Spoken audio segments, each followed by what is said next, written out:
Oke, Assalamualaikum warahmatullahi wabarakatuh. Perkenalkan, nama saya Rahmat Julian Dana Sembiring Dipari dari kelas CE5B dengan NIM 23051-1210-4. Di sini materi yang akan saya jelaskan adalah tentang quality assurance, yaitu jaminan kualitas dalam pengembangan produk dan layanan.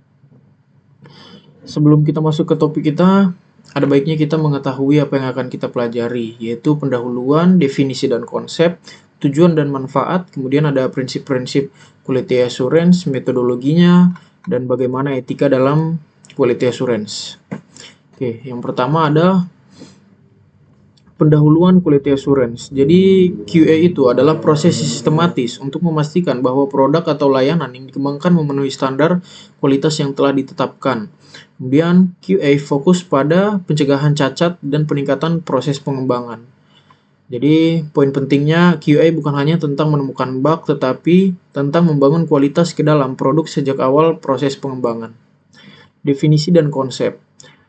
Quality assurance adalah aktivitas proaktif yang berfokus pada proses untuk mencegah cacat, sedangkan quality control adalah aktivitas reaktif yang berfokus pada identifikasi cacat dalam produk. Konsep dasarnya, QA mencakup semua aktivitas yang diperlukan untuk memastikan kualitas, termasuk perencanaan, dokumentasi, standar, proses, dan audit. Kemudian, tujuan dan manfaat quality assurance. Yang pertama adalah untuk memastikan kualitas produk, menjamin produk memenuhi spesifikasi dan kebutuhan pengguna, kemudian membangun reputasi dengan produk berkualitas tinggi, kemudian mencegah cacat lebih murah daripada memperbaiki, yaitu mengurangi biaya, kemudian meningkatkan efisiensi di mana proses yang baik menghasilkan produktivitas yang lebih tinggi. Kemudian untuk tujuan pemenuhan kepatuhan standar. Manfaat implementasi quality assurance dari segi bisnis adalah peningkatan ROI, pengurangan biaya rework, dan kepuasan pelanggan lebih tinggi. Dari segi operasional, proses lebih efisien, waktu pengembangan lebih cepat, dan produktivitas meningkat. Sedangkan dari segi kualitas, produk lebih stabil, bug lebih sedikit, dan maintainability lebih baik. Prinsip-prinsip quality assurance. 7 prinsip manajemen kualitas, yaitu ISO 9001. Yang pertama, fokus pada pelanggan, memahami dan memenuhi kebutuhan pelanggan saat ini dan masa depan. Kedua, kepemimpinan menciptakan lingkungan yang memungkinkan orang terlibat dalam mencapai tujuan kualitas. Kemudian, keterlibatan orang, yaitu semua level organisasi terlibat dalam quality assurance. Kemudian, pendekatan proses. Hasil yang diinginkan dicapai lebih efisien dengan mengelola aktivitas sebagai proses. Kemudian, yang kelima ada peningkatan berkelanjutan, yaitu continuous improvement. Kemudian pengambilan keputusan berbasis bukti, jadi keputusan efektif berdasarkan analisis data dan informasi. Kemudian ketujuh ada manajemen hubungan, mengelola hubungan dengan pihak berkepentingan untuk kesuksesan berkelanjutan, seperti kolaborasi antar dua atau lebih perusahaan untuk mencegah untuk kesuksesan berkelanjutan pada perusahaan-perusahaan tersebut. Jadi prinsip kunci dalam quality assurance software itu adalah prevention over detection, yaitu lebih baik mencegah daripada memperbaiki karena cost-nya bisa jauh lebih mahal. Kemudian metodologi quality assurance yang pertama adalah waterfall QA. Testing dilakukan setelah fase development selesai. Jadi misalnya perusahaan software ini mempunyai 2 fitur, maka setelah 2 fitur ini selesai baru testing dilakukan. Kemudian kedua ada agile, yaitu testing terintegrasi dalam setiap sprint. Misalnya software ini memiliki 2 fitur, setelah fitur pertama diselesaikan oleh developer lalu dilakukan testing, kemudian setelah fitur kedua lalu diselesaikan baru juga dilakukan testing, tidak seperti waterfall yang testingnya dilakukan di akhir. Kemudian DevOps and Continuous Testing, yaitu di mana otomasi testing dalam CI or CD pipeline. Testing dilakukan secara otomatis setiap ada perubahan kode. Kemudian siklusnya ada plan, do, check, and act, yaitu perencanaan, pelaksanaan, evaluasi, tindakan.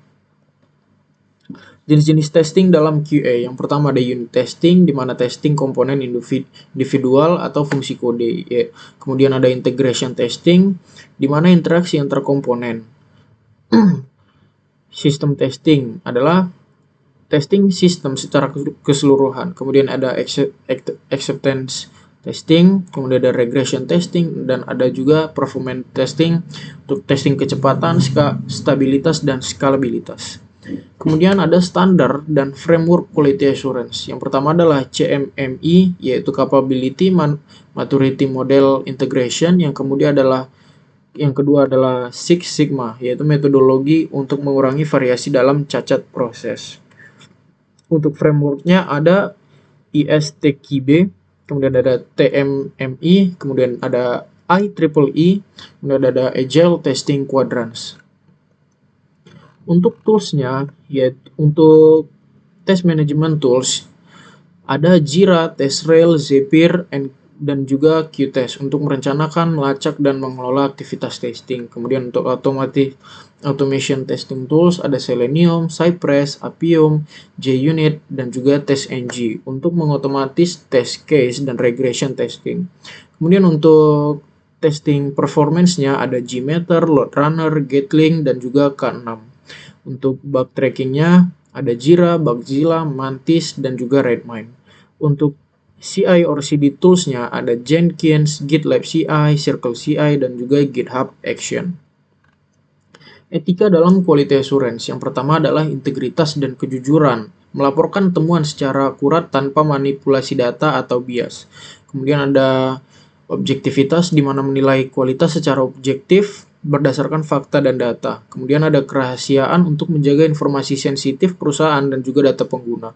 Kemudian ada kompetensi profesional dan juga tanggung jawab publik.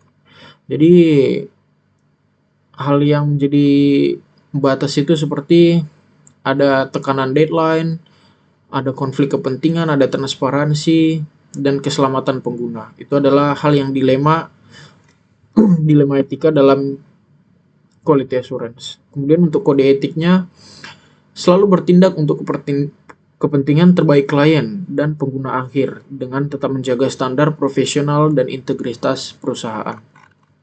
Kemudian untuk implementasi quality assurance, yang pertama, ada langkah analisis requirement, yaitu memahami requirement bisnis dan teknis. Kemudian ada perencanaan testing, membuat test strategi dan test plan.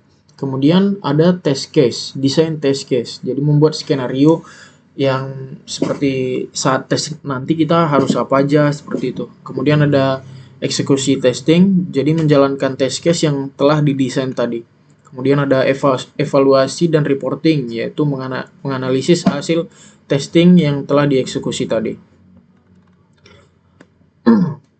Di sini ada KPI atau seperti indikator dari hasil pengukuran testingnya tadi, yaitu ada defect density, ada test coverage, ada defect removal efficiency, ada test execution rate, dan ada juga pass or fail rate.